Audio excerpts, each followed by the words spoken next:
Kafkas dağlarını gardılar, bizni demeyini kalabız.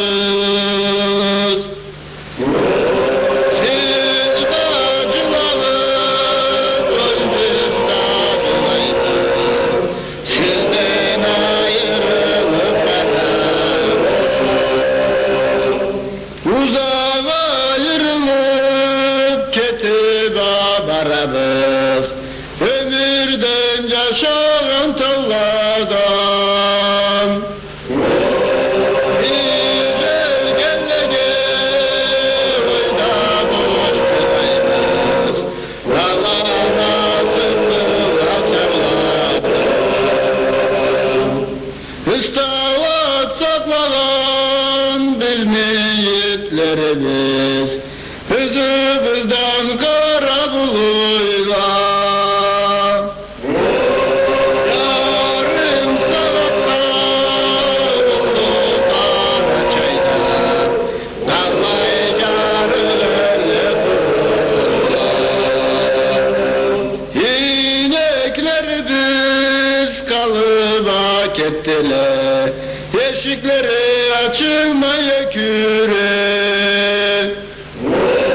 Başına minip ketip babalarım, özümüzle kara büküne. Moskva'dan gelgen çutka mandirler, tögerekni alıp sanayla.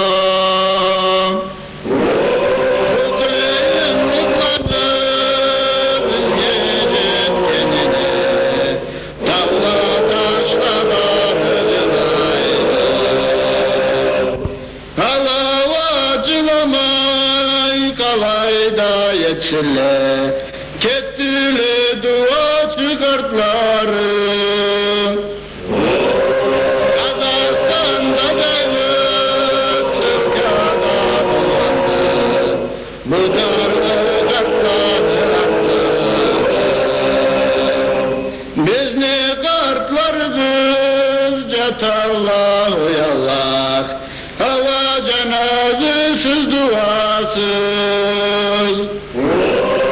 Ezgitlerimize kalıba kettiler, mahbub ayrım keçe cuması.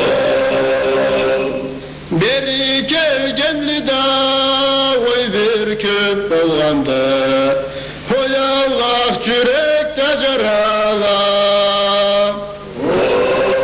Analar yergen öksüp sabireni, müttakal dağdalar.